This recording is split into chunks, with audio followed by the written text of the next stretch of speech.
Beyond market headlines. To understand the reasons for the day's move.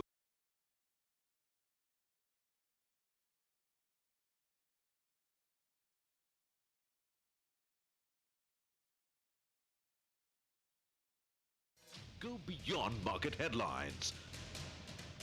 To understand the reasons for the day's movers and shakers.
Go beyond market headlines.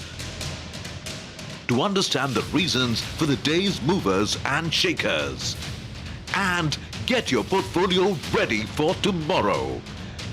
Beaming live from the CNBC-TV18 Motilal Oswal studio.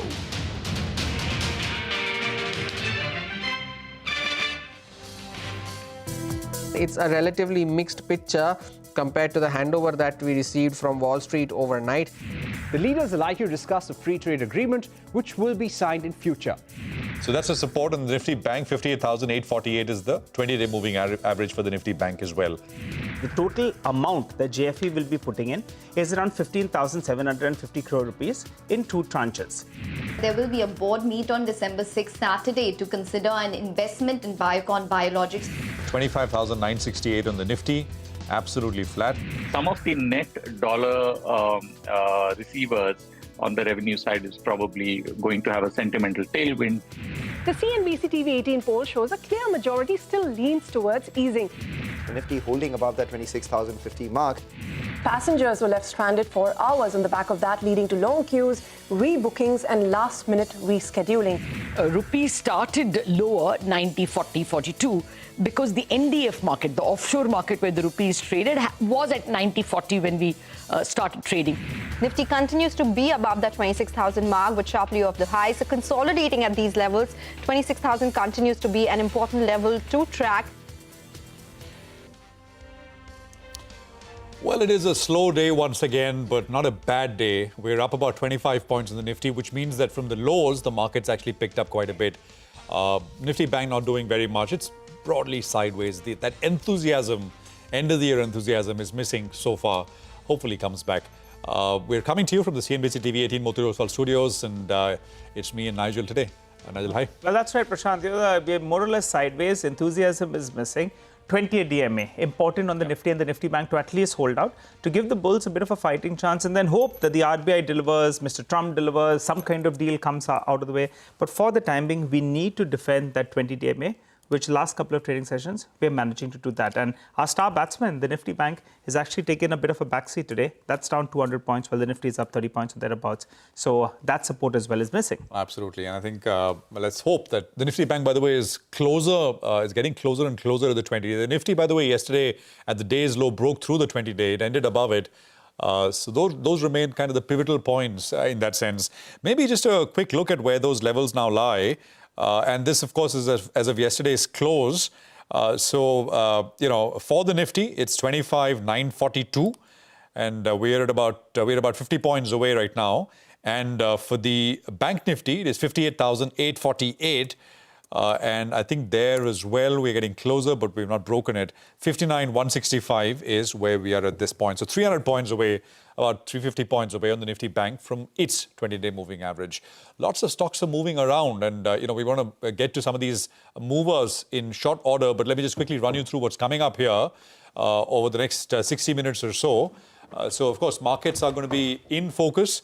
And we're going to get you details there in terms of directions, etc. with our guests. Technical trading ideas coming up. IT, FMCG, real estate, etc. are moving. Financials are seeing some mild selling pressure. Biocon is down about 5%, even though the deals come through. But I guess there's more fundraising afoot, which I think is keeping the stock under pressure. So details there are coming up. There is a story with regards to an exchange, but it's not the NSE or the BSE. It's the commodity exchange, MCX. And our colleague Yatin is going to join in to talk about that. Stock, of course, is off the highs. And the rupee is in focus. Tomorrow, there is the Reserve Bank of India policy editor's take with Lata coming up in terms of how the rupee plays into RBI's decision tomorrow. That's the lineup which is coming up right now. Nigel. All right. Well, let's get in some positioning then with regard to the trade setup. Mitesh Thakkar from Bonanza Portfolio joins us with his closing strategies. Hi, Mitesh. Good afternoon. Well, another sideways day. It appears with a bit of a negative bias for the time being, particularly on the Nifty Bank. What's your view? Do you think that the Nifty is trying to form some sort of a base? And would you take heart from the fact that at least the 20 DMA is getting protected? Your view on the Nifty, and fill us in with your trading calls. Good afternoon, Nigel. So, last few days I've been maintaining that we'll do a range of about 26,300 to about 25,850, broadly given 30-40 points. And I think that's where that's how it's panning out. Turning is that we might still have more consolidation, or in case we start seeing them turn down, then a bit more of pullback. So for the time being, in the near term, unless until there's some kind of news flow which is positive, I think I'll rule out that an immediate breakout will happen, and chances are of consolidation, which is on the higher side. In case the Bank Nifty starts getting past 59,600-700 zones, then I think it'll be positive.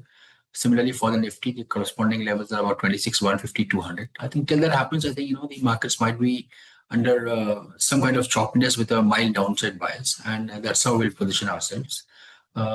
On the stock side, I have a sell on Ember with a stop at about 6,900 for targets of around 6,650. And on the buying side is Exide. It's a conditional buy, so Exide is looking good, but I would want to see the stock get past 383 half, and then buy with the stock below 378 and a target of 395. Okay, all right. Thanks very much, Mitesh, for that. So those are trades coming through. Now to a CNBC-TV18 exclusive, there are some developments in the merger talks between Devyani-Sapphire. And the flash is at the bottom of the screen. Merger talks in an advanced stage. Rashna, tell us more. What are you picking up? Well, sources have told us that Devyani-Sapphire merger is now in an advanced stage. The plan on the table would bring all KFC and Pizza Hut India operations under one umbrella. From what we understand is that Yum Brands is leading this consolidation push. Now, the expectation is that the combined structure will deliver cost synergies and a smoother supply chain. The proposed structure we will get more details on it, but of course, like any deal, the sticking point is valuation. If we look at the market cap here, Devyani's market cap stands about 18,000 crore rupees, whereas Sapphire is about 8,000 crore rupees. So what we understand right now is that once the merger moves forward, Devyani would be the entity standing, as Sapphire would get merged into it. The swap ratio is what we will be looking for details on, but of course the better would be, the deal would be to better the swap ratio from both the sides is what we're picking up. Now let's understand the financials of the companies. Devyani reported a net loss of about 24 crore rupees in the previous quarter, while Sapphire posted a loss of about 13 crore rupees. And as of September, Devyani operates about 2,184 outlets across India, and that's across its brands, which is KFC and Pizza Hut. Now, Sapphire runs about a little less than 1,000 outlets. We have sent out queries to both the companies and to Yum Brands and are awaiting their responses. Okay. As the flash says, Yum seems to be pushing for consolidation here, getting both units together and trying to derive some synergy benefits, etc., from it. More on this as we kind of go on. Gurmeet should be with us in a bit from now, and we'll put this question to him in terms of what he makes of it. But Mitesh is still with us. Mitesh, just if you can, just pull up the stock of Kaynes Technologies. It's a sharp cut, and it's down about 6%. When actually it's been selling off from the morning, 10:30 or so was when it made the high. There was a sharp gap down, a bit of a recovery, got to about 51.80, and now, of course, it's completely collapsed. How do the technicals look? Prashant, actually, the stock has been in a selling mode since 7,000 rupees, and it's been falling without any kind of support. I was expecting, and we had some sell calls earlier, that around 54.50 or so we'll get, bounce and support from the previous weekly lows, but it's been broken that. So I think the next level should be close to about 46.50, 46.30 zone. So maybe we're heading close to those levels. Okay, all right, got that. Well, let's focus on a couple of other names, and thanks, Mitesh, for that. Well, let's focus on Biocon. The stock has been in the news from the word go itself. Ekta joins us to tell us about their plans with regard to raising some capital and what it means for the company. Ekta? I can't hear you now. We can hear you, Ekta. Please go ahead. Ekta, we can hear you. Please go ahead. All right. We'll get that in just a bit from now. We'll get Ekta, who will be joining in. Gurmeet Chadda joins in. Gurmeet, how are you feeling this afternoon? Lunch done? We just had a flash on the screen. My colleague Rachna, she's breaking a story with regard to Devyani as well as Sapphire. They're going to be attempting a potential merger. And Devyani will be the company that will continue to remain listed. Explains why Devyani has perked up a little bit. And the ratio, I think I read a few weeks ago as well, that Devyani could be the potential beneficiary of this. We'll have to wait for the ratio though. Gurmeet, any view on these names and what do you like?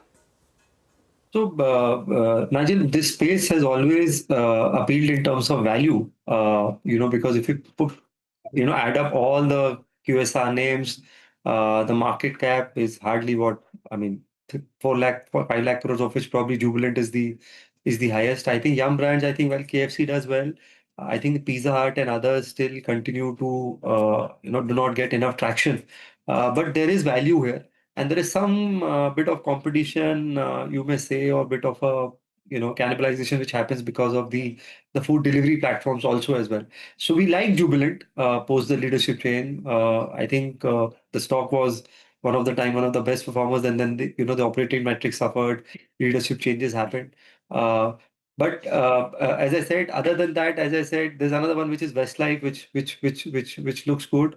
We just have one stock which is Mrs. Bector, which is not exactly QSR in this space, but which is more into both biscuits as well as supplier to some of the QSR names. And we are more keen on adding to Eternals and others of the. Yeah, a bit of a issue with the lines today, right? Gurmeet, the line froze. We'll just come back to you while they fix it. I don't know if you can hear us. I was just looking at Kaynes, right? So just to go back, and I think Gurmeet, of course, likes from that QSR space. Westlife is something that he clearly likes. So Kaynes, the last 2 years were big re-rating years, right? I mean, there were so it moved from basically 750 rupees in 2022 to 2,623 to 7,424. So just a one-way kind of a move. And the high was made last year. 77.80 was the high. Actually, no, the high was made this year. 7,800, 78.22 was the high. And it's pulled back about 35% from the YTD, year to date, maybe a little bit more. If you compare it from the absolute peak levels. So that is Kaynes for you. What we'll try and do is get you a bit of a, I think there was, after earnings and out of the annual report, etc., a couple of brokerages had highlighted working capital type issues, etc. So we'll try and go back to, our analysts internally and revise some of that stuff in terms of what the concern seems to be really coming in. We've spoken with, by the way, the Kaynes management, I reckon about a fortnight back, and we'll try and get in touch with them as well to understand if there is anything new in terms of concerns here. Okay, I think what we'll do is we'll take a quick commercial break here. Gurmeet is with us. Ekta is also going to be joining us, and we're going to just touch upon the Biocon's 5% slide, what the market liked and what it clearly did not like. Stay tuned, coming up.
Welcome back. Nifty as flat as can be, but individual stocks, they are moving around. And one stock that's getting a bit of a slam dunk today is Biocon. Ekta joins us. In Biocon Biologics, which is basically by way of purchase or acquisition of shares from shareholders of Biocon Biologics. And the consideration may be paid in cash or via issuance and allotment of shares of Biocon on a preferential basis. Biocon Biologics and Biocon. Remember, Biocon in November had clearly indicated that they have a committee which is constituted, which is looking into options for Biocon Biologics, including a merger. Remember $3.3 billion biosimilar acquisition, which Biocon had made in 2022 from Viatris. Now, Serum has also invested around $300 million, and they also own a low single-digit share burden that Biocon has. It has around $1.2 billion of debt on its books. Remember, in Q2, the company said they've settled structured debt obligations with Goldman Sachs and Kotak from their QIP fund. Fundraising, they've gone through that before, 4,500 crores in terms of QIP in June 2025. They've sold 2% stake earlier in December 2024 in Syngene or thereabout for 686 odd crores. They've sold 10%, close to 10% stake in Syngene in 2023, and they've sold stake Aviation that Biocon might have to take on in order to fund or refund or repay their debt obligations. Got it. All right, Ekta. Thanks a lot for that. Gurmeet, you're making a point before we went into that break as well. You want to complete that and also tell us about Biocon from the Pharma Pack. What do you like? So where the cost of borrowing was higher, and that could lead to some interest saving. Also, I think the revenue went up through 4 or 5 launches in both in biologics and the generic version of liraglutide, which is one of the insulin drugs. So I think there are more launches in H1. So, but as I said, the margins didn't really stack up. So this is one stock which always been promising and not really delivering as I said, we are overweight hospitals. We like the CDMO names like Laurus, Divi's, Newland, which we have been holding for very long. And we have Mankind Pharma in the portfolio on branded generics. I think you'll start seeing some synergies getting played out. There's a lot of work happening on the R&D side, and there'll be some margin expansion also with the acquisition they have done for BOS. So overall we are almost 12-14%. Okay. All right. Got that, Gurmeet. Gurmeet, a quick call on a couple of these other banking names. Karnataka Bank, now that's a stock that's moved up. You're an investor that's been buying over the last few days. What do you like from that pack? Because, mid-sized banks as well as NBFCs, they're getting a lot of money. How are you all playing that? So neither serious money has chased some of the undervalued banks. Just see the number of deals which have happened. Federal Bank, RBL, in NBFCs like Samman Capital. So there's a lot of interest happening there now. IDBI is up for grabs. So there's some value hunting there. And there was this news of government might want to increase FDI limit, which obviously was denied later on. So there is some action there. So we have Federal Bank and RBL as far as the mid-sized banks are concerned. And we like some of the NBFCs because we believe the cost of funds should see significant moderation over the next couple of quarters. We are of the camp that RBI hasn't got the inflation projection right, and you will see cost of funds coming down significantly and with consumption boost. So we like Bajaj, we like Poonawalla, we have Muthoot in our radar. And we are looking where we can add some of the smaller NBFCs where they are trading below book value, like, for example, Grow Capital. Okay. Gurmeet, apologies, bit of a patchy back and forth technical line today. But thank you very much for joining us with that, brief appearance on the program, and more later. Ben Powell is with us, a Chief APAC and Middle East Investment Strategist at BlackRock Investment Institute. And Ben is with us here in the studios. Ben, great to have you. Thank you very much. Great to be here. Usually it's over airwaves, and today we have you right here. We're now IRL, I think the kids call it, right? So it's great to be with you in real life. Thanks for having me. I really appreciate it. You're here. And President Putin is also going to be here, Ben. That is later today evening. Yes, unconnected events, I think. Unconnected, absolutely. I believe, yeah. But, where I'm going with this in terms of just, it's not going to play well, I guess, in the US. I don't know.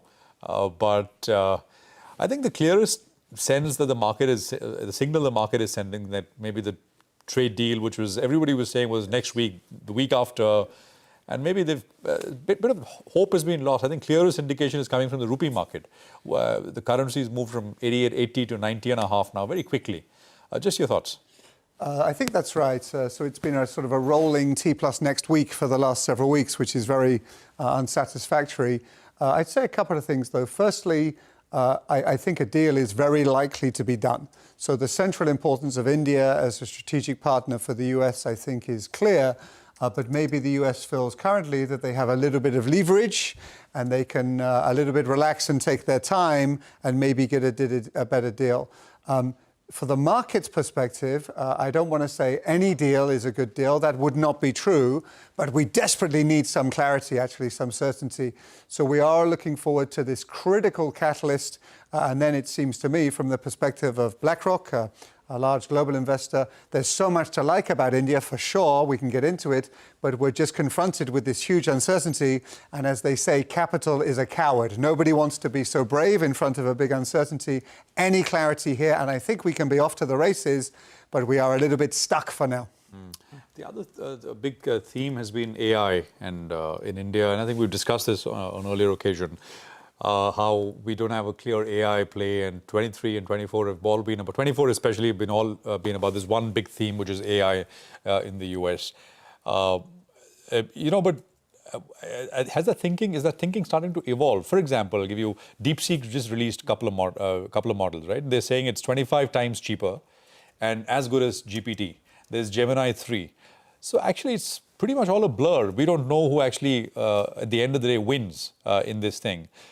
So then the question is, and maybe a silver lining, will the adopters finally be the big winners? And that, I mean, there we have plays where companies and large industries can use AI to increase productivity, reduce costs, etc. So a lot there. So potentially it's both. So it could be the, if you like, the manufacturer, the supplier of AI, and the end user.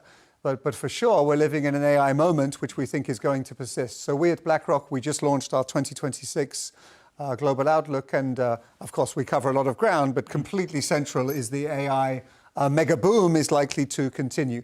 You make a very important point. Clearly, the US companies are very central, but they're not the only game in town, actually. And if we look at the experience of emerging markets in 2025, if I can say so, India didn't do anything wrong.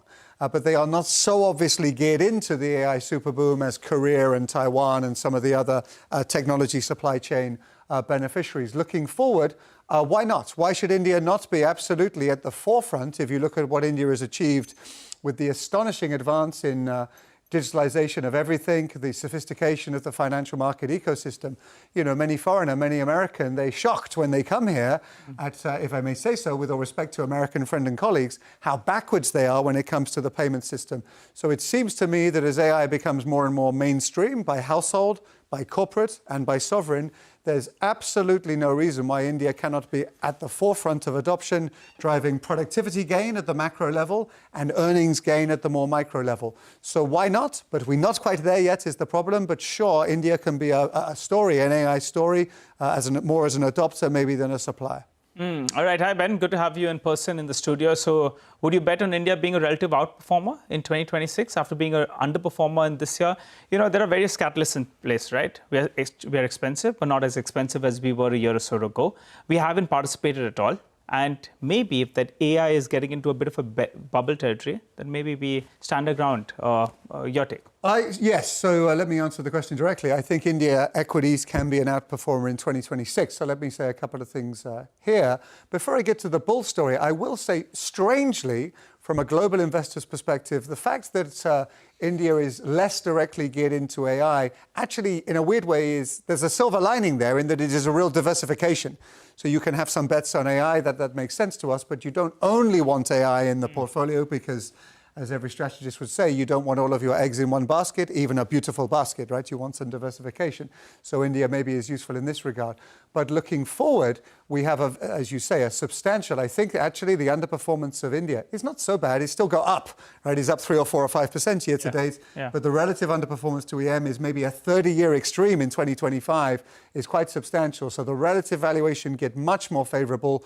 The relative positioning is quite extreme, actually. The foreigner really run away. And my thought would be, if and when we get this catalyst, will likely be the domestic bid come through. And the global guys were sort of happy to miss the first 10 or 15%. We don't want to be so brave.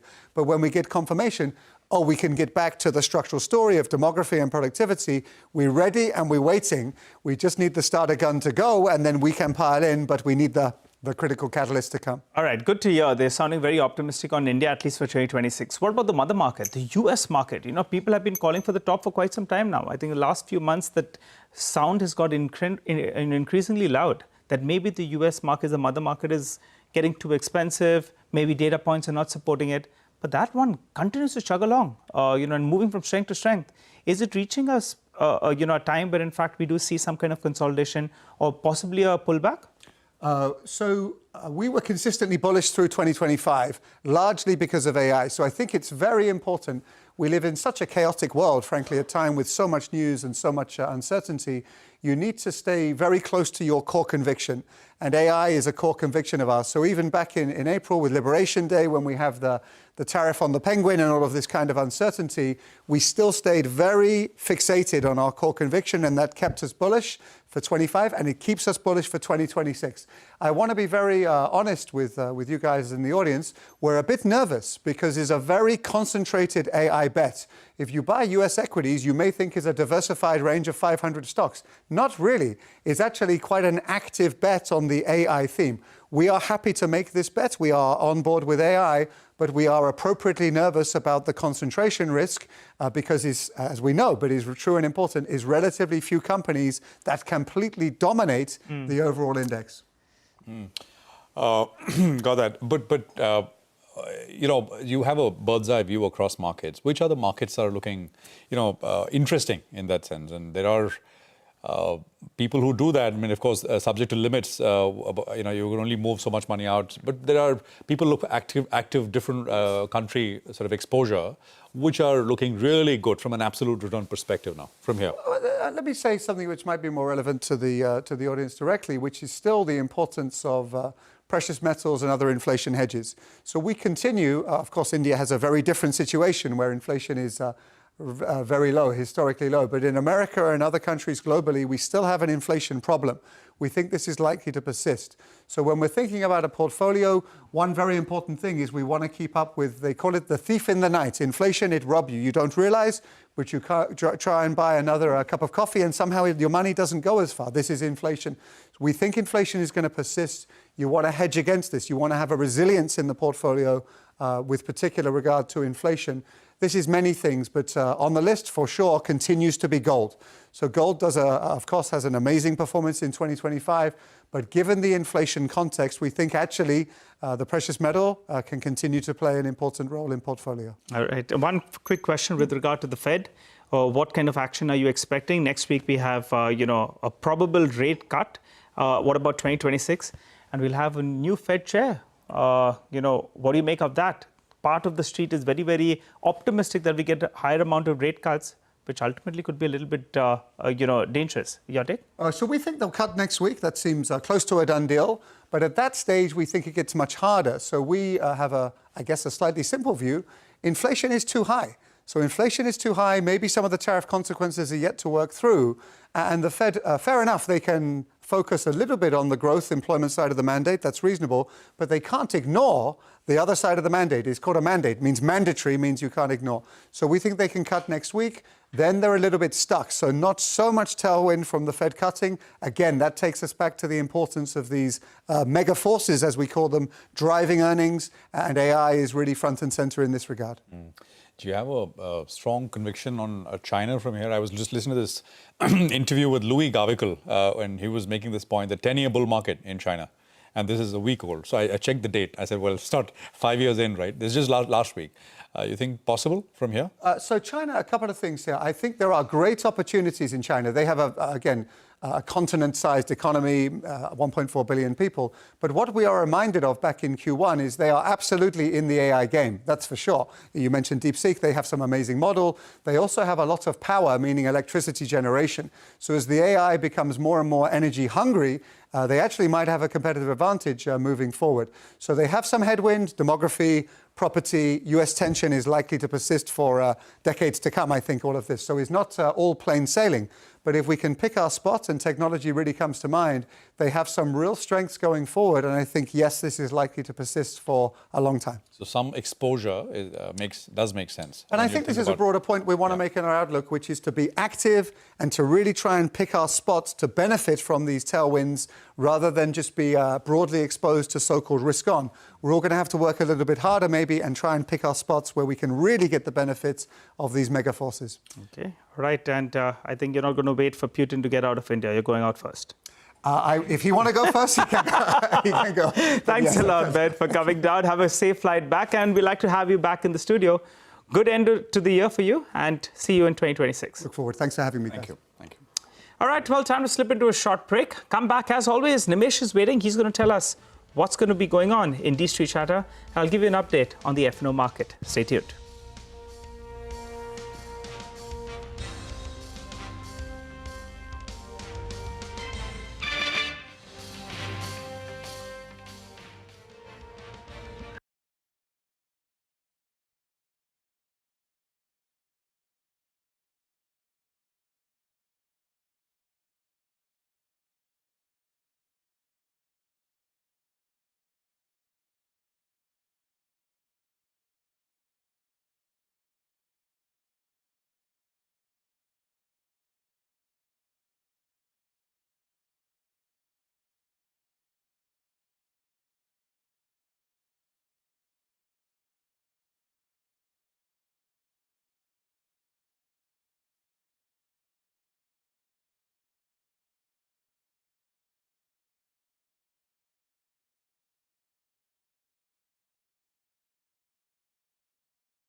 Welcome back. You're tuned in to Closing Bell, and we are coming to you live from the CNBC-TV18 Motilal Oswal newsroom. By the way, at the start of the show, we had covered that news piece coming in from Rachna that she's picking up. There's a possible merger on the cards between Devyani as well as Sapphire. The street's taking note of that. Both the stocks have spiked up. Sapphire's on the verge of moving to the green, and Devyani, that's the one that's up close to around 3% from the time that story broke. So keep an eye out on both of them. But let's go straight to Nimesh, who's standing by with D Street Charter. Nimesh, what are you picking up? And Nigerian, a small recovery from the intraday lows, but it's been extremely lackluster. Clearly the market, the range-bound move suggests that there is lack of participation as well from institutional investors, for that matter, retail investors as well in the last couple of days. A flat, mid-cap index actually is a bit of a relief rally because of late we've seen massive correction in the broader market names. Though the breadth is quite weak, even in today's market, a bit of relief that in the index it's pretty much flat. I'm talking about the mid-cap index. I guess from a flow perspective, another day of selling from the larger FI. So that trend of FI selling in cash market continues, and they've been net short as well in the FNO market. I think all eyes will be on the RBI policy tomorrow. The way to read would be, if there is a rate cut, a potential uptick for the NBFCs. But if there is not, you might see a bit of a covering rally in the private bank names. So that's overall feedback. But lackluster day of trade, and clearly after such a painful period in the mid and small cap, there is a lack of participation as well from retail and HNI investors. All right, Nimesh, what about individual stocks? What are you picking up? So the first stock on my list is Eternal. That's been under pressure of late, largely on back of sell flows. I understand there is a selling pressure from a leading FI. Seems like that's going to end very soon. They've been selling for the last many days. Potentially, today or tomorrow could be the last, as in when they sell out. So that's something to watch out for in Eternal. Second stock is Hitachi. Surprisingly, in 2 days, that stock is almost down 12%. And there has been a big chatter in the market as well that maybe there is a fear in the market that that company is likely to lose a very large contract to a private peer, and that explains that Hitachi is down 12% in 2 days. The third name is Religare. That's been again pretty much range bound, consolidating in a narrow range. But I understand there could be a block soon. A domestic PMS owns a large stake, and they might be looking to fully exit in Religare via block deal. And the last name is Gujarat Pipavav. Again, a cash name, but surprisingly, for the last many days, consistently there is FI buying in Gujarat Pipavav. It was part of my charter list a few days back as well. And now there is a sense that maybe some corporate development is around the corner. Maybe a big capex announcement could be something that the city is hoping for, and hence a bit of buying in Gujarat Pipavav from larger FIs. Nimesh, thanks very much for that. By the way, you want to dwell on Hitachi a bit longer, Nimesh? Anything more you can tell us? So again, Prashant, so I checked with some of those large holders, some of those analysts as well who've been tracking the space very closely. The sense is that there is a competitive bid, so they might lose out to a peer. But the positive way to look would be a lot of holders believe that if indeed Hitachi loses out and a competitor wins in, the capacity for the competitor will go up and will be in full capacity. So in that sense, the pricing power can come for all those players. So that in a way is going to be positive. But if they lose out a very large contract, that's something which the street is worrying and fearing about, and hence you've seen a correction in that name in the last 2 days. Got that, Nimesh. Thanks very much for that. Just such a star performer, right? I think for the year it's up 40%. For the month it's down. I mean, all of the correction, of course, is coming through today. Is down 9% today, 9% for the month. The low this year, by the way, unbelievably, is under 10,000. 8,800 rupees is the low that was made in April. The Liberation Day low was 8,800 rupees. Stocks at 20,075 right now. So just an outstanding performer. Mitesh is with us with what she'd want you to do in terms of specific trades. Mitesh, take it away. What do you have? A couple of BTSC calls. I think, Havells, which has been in a declining mode for many days now, it's rebounding today from oversold levels, closing near the day's high. So BTSC with a stop at 1424 for targets of 1455. And Infi in the IQ pack remains strong. So BTSC here with a stop at 1589 for targets of 1615. Okay. By the way, this Hitachi, ever traded it or have a view, Mitesh? I haven't been tracking the stock, so very difficult to comment. Okay, that entire space has done very well. Let's look at CG. Maybe CG is at about 662. G Vernova is another one which has been an outstanding performer over the years. power as a theme, not the power utilities, but transformer companies, the grid guys. I mean, they've all done very, very well. What's the F&O positioning looking like now? Nigel has walked across for the latest here. Nigel, over to you. Well, that's right. The markets, in fact, are seeing a bit of a recovery from the low point of the day as we speak. And the Nifty is seeing a bit of a perk up. Now, a couple of observations here. The Nifty as well as the India VIX. Well, the India VIX continues to remain well-behaved. It continues to hold below that 11-odd mark. That tells you there's a bit of a tinge of bullishness that's taking place out there. What about the PCR? Well, the PCR continues to come down. It's at around 0.9 the last time I checked. Why is that? The call writers, they are in play and they're being very, very aggressive. But in today's trading session, I'm observing both the call as well as the puts. They're getting written quite aggressively. So the 26,000 put, just take a look at that. The premium is down big time, close to around, it was 110 rupees. That's come down as well. Well, if you look at the 26,000 call as well, you are seeing a fair bit of action on that front as well. The premium has moved up a little bit because that is in the money. But net, if you take the premium of both those two together at the start of today's trading session, ballpark comes to around 250 to around 300 rupees, which is telling you that the markets are bracing for a bit of a range. Maybe on the downside, around that 25,750. On the upside, 26,350 or thereabouts. That's the rough range that you're working with. Moving to individual stocks then that are in focus in today's trading session. Some of the stocks are coming for a short covering bounce. So Sona BLW, a bit of a bounce is what we're seeing on that particular name. And the other one that we're looking at is, a couple of other names that have come in for a bit of a short covering bounce in today's trading session. CAMS, that's the one that's seen a bit of a correction. That's come in for a bit of a bounce. And Keynes is a stock that's seeing some fresh short addition. The open interest actually has spiked up quite drastically with the stock down close to around 6%, as is the case with Suzlon as well, shorting being seen on that counter. Back to you. Nigel, thanks very much for that. So that's the broader market, and of course, that's what's happening with regards to some of those individual F&O names as well. What else, right? I mean, the chaotic scenes at various airports across the country. Over 300 Indigo flights have been cancelled till today afternoon. Indigo says that technology glitches and new crew rostering rules. The main reasons for the disruption. The Indigo team at the DGCA office, after the aviation regulators summoned the airline. Sudarshan has collated some data on the airline's recent performance. Let's go across them. So over to you.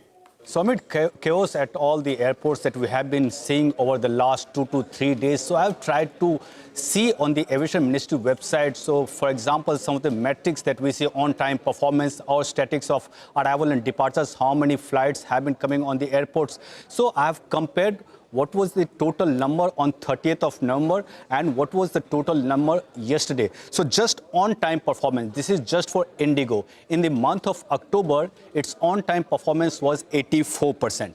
In November, it has dropped to 67%. On 3rd December, its on-time performance was just 20%. Now coming to another data, that is total domestic traffic. It's for all the airlines. Now on November 30, total traffic was 5.36 lakh. Now there was significant drop, and on December 3, it fell to 4.74 lakh. Another important metric is daily number of flights that we see from all the airlines. So November 30, it was almost 6,700. Now, considering the cancellations over the last few days, on December 3, it was just 6,000. So it tells you that almost 600 flights were cancelled. If you compare from November 30th to December 3, so on a daily basis. Now coming to the last daily airport footfalls. On November 30th, it was 10.72 lakh. It fell to 9.50 lakh, almost a fall of almost more than a lakh if you compare again from November 30th to December 3. So it tells you the amount of cancellations that we are seeing as far as all the flights are concerned, especially Indigo. Okay, all right. Thanks a lot for that, sir. Hope you're not taking a flight anywhere. Please be safe. Well, let's get in Amrish Palika, who joins in on the show. Hi, Amrish. Good afternoon. And good to see you in. Before we get to your stock pick, what about Vodafone Idea? Any view on that name? It's close to around 11 rupees, which numerous times has got rejected. But there's a bit of a perk up is what we're seeing on the stock. I remember earlier this week it was 9 rupees 80 paise. Right. So it's, what's your view?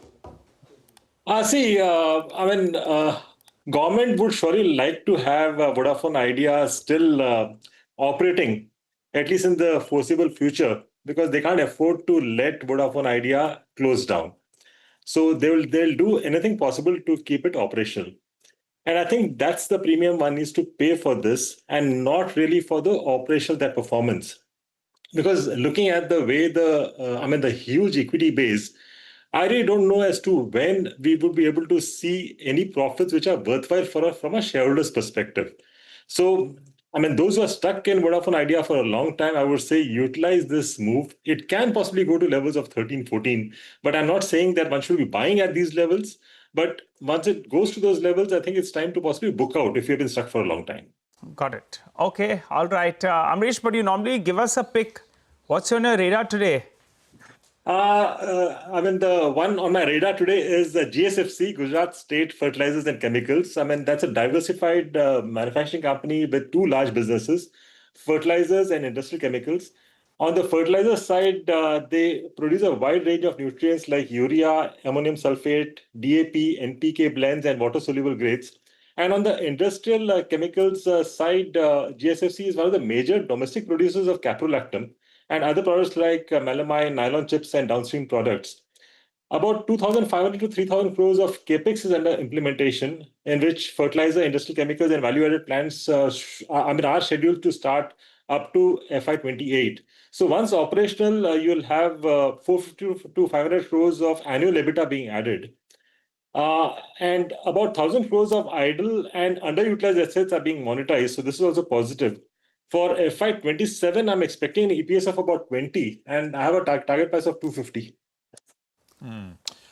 Okay, well, that is the pick coming in from Ambarish today. Ambarish, coming to you, the RBI policy is less than 24 hours away. The market seems to be expecting a cut, but with low conviction. What should one expect? Lata is here with the editor's take. Lata, with everything going on, and throw in the mix the rupee as well, maybe the situation has become a little more complicated than usual. Oh, absolutely. It's a highly divided street. Let's take our own CNBC-TV18 polls. The Citizens MPC, the mock MPC that we do, that asked for a status quo. No cut, 3:2. So it's a narrow vote. Ritu's poll, which covers a larger number of bankers and economists, gave a pro-cut vote, but it was just 60-40. So again, it's only a wafer-thin majority. As you said, when that 0.25% inflation for October came on November 12th, the whole market went over to a cut.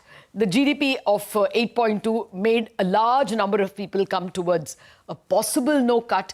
And then, of course, there was the Reserve Bank governor interview as well to a media house, and that also sparked dovishness. But after that, there was this, rupee wobble, not even wobble, it's a rather cascading fall, which has led to more doubts. Now, the Reserve Bank governor clearly said in his latest interview, that we said that there is space to support growth. Now, he can reiterate that. We agree that there is space to support growth, but we don't think there is a need to support growth. And we may need this ammunition considering the financial instability in the market. So you can get very strong arguments on both sides. I can only tell you that what will happen if there is a cut.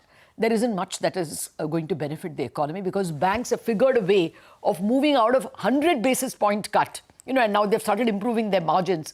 A quarter basis, many of them have now moved from external benchmark lending loans to MCLR loans. It's not much that is going to be passed on when there is a rate cut, and the bond markets will not pass on anything because it's the last cut. Markets, as always, like in stocks, look forward, look ahead, and since there are no more cuts left, you're likely to see the 10-year remain at 6.5. So the incremental advantage of a cut is not very much as far as markets and banks are concerned, but you will definitely see a positive impact on auto stocks, on real estate stocks, etc. I think the biggest thing the market will watch out for will be guidance, what he says. If he says always ready to support the economy or something extremely dovish, that will be positive, but even bigger will be his liquidity hints. Does he say he will come out and buy bonds? That OMO, purchase of bonds, is the biggest thing that the market is watching out for. And if he says anything to steady the currency. So what he says on currency and what he says on liquidity is what is going to be important. Rate cut has actually gone down in terms of what the market's watching. Okay, all right, Lata, thanks very much for that. You know, I spoke with Sajid Chinoy of JP Morgan. The focus of the discussion, of course, was what's happened with the rupee. Sajid wrote a note a week ago or so, essentially, which was titled "A Strong Case for a Weak Rupee." He thinks, well, the rupee should be allowed to find its own level, and he's happy it's done so recently. He made a lot of points. We're going to play out a small slice of that conversation. By the way, on a side note, Sajid is expecting a 25 basis point rate cut tomorrow. Listen. First thing is to understand that we should not conflate a stronger currency for a stronger economy.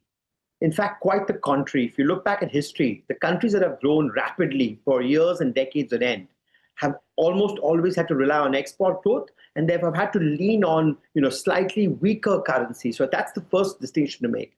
The second, as you kind of alluded to, is that the rupee really should serve as a shock absorber to the economy. So the analogy that I use is you're driving in a car and the rupee is like the seat belt, where if there is a jerk or a shock, external shock, it's the seat belt that absorbs the shock so as to protect the passenger. In this case, think of the passenger as being the economy and think of the seat belt as being the currency.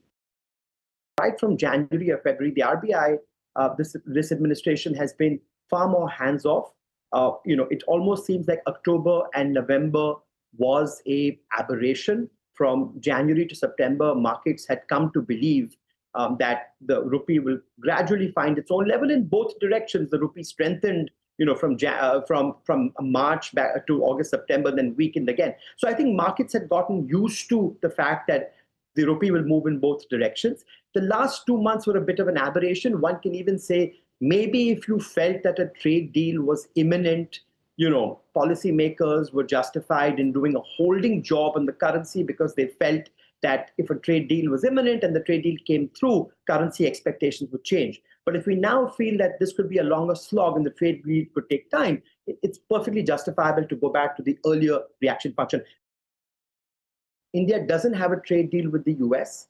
Our tariffs are, if the effective tariff on India is still about 34%, which is high, the tariffs on our ASEAN neighbors are closer to 16%. So we're at a large competitive disadvantage. Now, in this environment, so far exporters have been quite resilient. But you can't count on that going forward if there is no trade deal in the coming weeks and months. So when the rupee weakens vis-a-vis our Asian neighbors, think of that as giving our exporters, some advantage, trying to reduce that disadvantage from the tariff differential.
Welcome back. Well, almost done with the trading action for the day. But I'll tell you what, in the last few minutes, the reason that the Nifty has given up some of those gains is the big boy Reliance Industries has taken a leg down.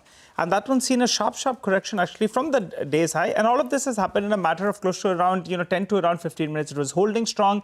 That's been the one that's been holding one end up. And suddenly Reliance Industries has come in for some mild profit taking. So that's one stock that's, pulled us down a little bit. Remember, you have the Sensex weekly expiry that's playing out as well. So that could be another factor.